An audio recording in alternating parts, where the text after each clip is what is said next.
Ayan, pag-uusapan natin, siyempre, si John Paul, sa kalaman nyo, he is 23 years old. Tapos na, nagtatrabaho, may pera na, kahit pa paano, sa buhay ng bilang isang binata. Ngayon, siyempre, I'm a 48 years old guy, you're a 20 years old youth. So, ano bang henerasyon ng kabataan ngayong 2025? Kasi gusto rin namin maintindihan, I'm a 77 year na pinanganak. You are what year? 2000. 2002. So may mga tinatawag na millennial, Gen Z, Gen B, Gen D, Gen E. Basta lahat ng alphabet. So ano ba ang henerasyon na kailangan maintindihan ng isang parent sa isang Gen Z or anumang Gen kayo? Gen, o Jejemon.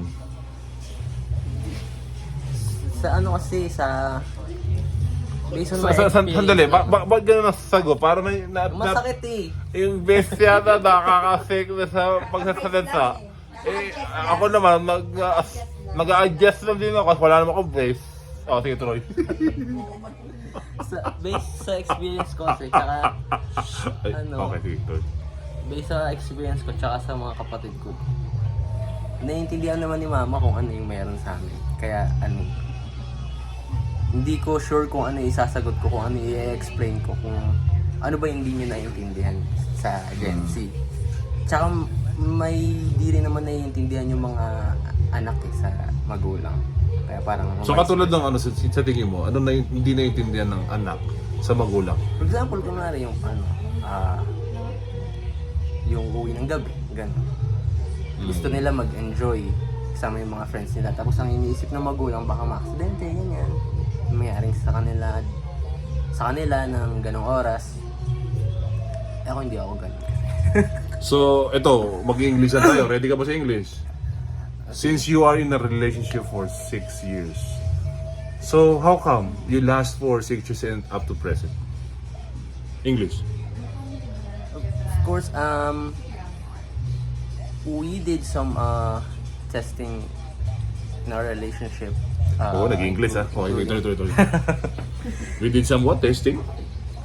Okay, what testing? Can you be specify of that? Just express yourself then. Okay, sige. Especially yung commitment, consistency sa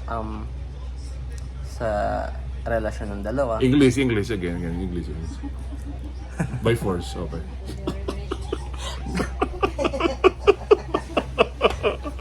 Let's party! Okay, tuloy. Di ko ma-specify kasi. Tsaka, Gusto mo, kunta lang tayo. Di ko kayang tanggapin. Ba't kailangan pang mag-English ang interview? Ganun, tuloy.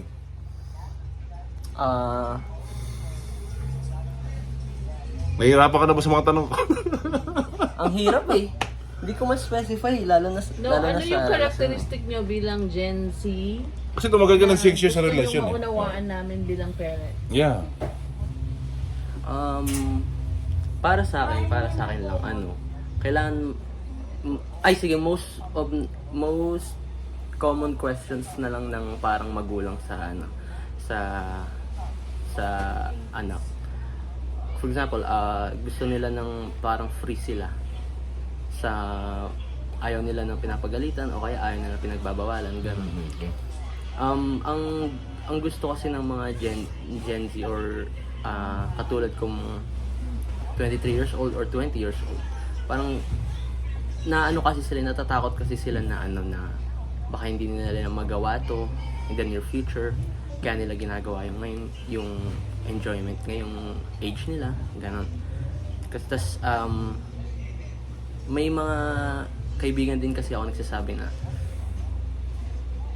nag-word kayo sa future nyo, malay nyo hindi kayo nag-i-exist sa iniisip nyong future na yan. Parang iniisip nila na bukas baka mamatay na ako, gawin ko na yung ganito. Ganon yung thinking nila. You only live once. But we only live twice kasi may everlasting life pa tayo. Yun, ganon. Parang Kung ano yung Very nakasamahan close. kong mga kaibigan niya, ganun yung thinking nila, isa lang. So bakit parang yung parang nagiging nai-interfere ng parents yung gusto nyong gawin? Bakit parang nagiging hadlang ba kami na pinagsasabihan ng anak? Hindi. Hindi naman. Never naging hadlang yung magulang sa anak. At naintindihan naman ng anak. Oo, understanding lang between the kid tsaka the parent. Kasi si mama nagiging transparent naman sa akin yan, si mama. Kung ano yung gusto niya sabihin, sasabihin niya. Sabihin ko rin sa kanya na, ay hindi mga ganito kasi yung ganyan. And I think for a parent, I think from you guys, your generation, we have to understand also what's going on sa next generation nyo. Kumbaga yung tinatawag ng love language. Kasi iba yung henerasyon namin, iba yung henerasyon nyo. Tama ba? Ang tinatanong mo ba kung ano yung mga love language? Hindi, tinatanong ko paano ba magmahal ang isang 23 years old? Na iba yun. Parang iba na yun Let's party! Okay, try. Love language. Parang lang. Samahan natin para masaya lang. Paano nga ba kayo ng mga Gen Z? Mas malambing ba? Mas Nanliligaw pa ba ang Gen Z? Yung Gen Z na dinadaan pa ba sa ano? hindi na eh. Dinadaan pa ba sa harana? Para kata ni Parokya Negra. Ganito O kasi sa Facebook ano pa eh. lang, Messenger pa lang, sinagot na agad. Ganun. One day pa lang. Parang ang purpose kasi ng manliligaw, ang purpose ng panliligaw is parang kukunin mo yung loob niya. Okay. Eh yung Gen Z parang ayaw na nila ng ganun. Kapag ayaw sa'yo ng tao, hindi na nila tinatry. For example, nakita nila ay ayaw sa akin ito. Sa iba na lang. Ganon sila. Hindi na sila nanliligaw kasi ang purpose ng panliligaw kukunin mo yung loob ng babae. Something like So, that. I think you guys fear rejection. Oo, ganon. Yeah. So, Parang- sa side, since nagkaroon ka na ng 6-year relationship and up to present, I think you seems happy. So, nabasted ka na rin ba sa mga nakaraan before itong magandang relasyon? Hindi pa. Okay, maganda yung tanong ni Jen. Nakailang girlfriend ka ba? Pangalim ko si Jen. Mga Jen. So, sa tingin mo ba may pang-pito pa? Or siya na? Siya na. Oh, so bakit sinabi mong siya na? Kasi? Hindi na ako nagkakaroon ng interest sa iba eh. Okay. Wala na akong parang wala na sa isip ko na parang siya na yung naano ko sa She is enough already. ganun. And you think you found the one. Parang all I ever wanted Okay. nasa kanya, parang ganun. Oh, seryoso ka na dun sa girl, ah. 6 years na eh. Bok lang to, ah. 6 years na. Ano, may maglaro ka pa kayo. Okay. So, this is my last questions. And I want you to answer it in straight English. You can express it whatever you wanna do it. So, how can you encourage the people that can watch this video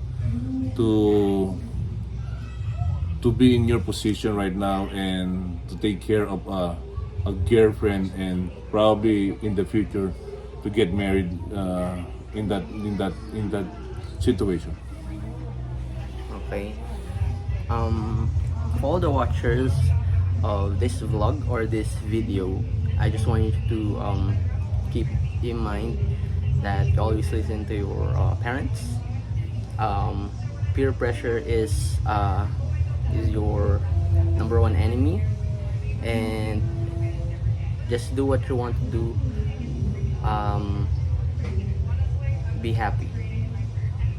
My encouragement to the next gen who are in the relationship, still the best thing is I may say an old school or a basic tools to a relationship is make sure put Christ in the center of your relationship and everything follows smoothly. Okay. Okay, dyan lang. Again, let's party! Puro kalokohan.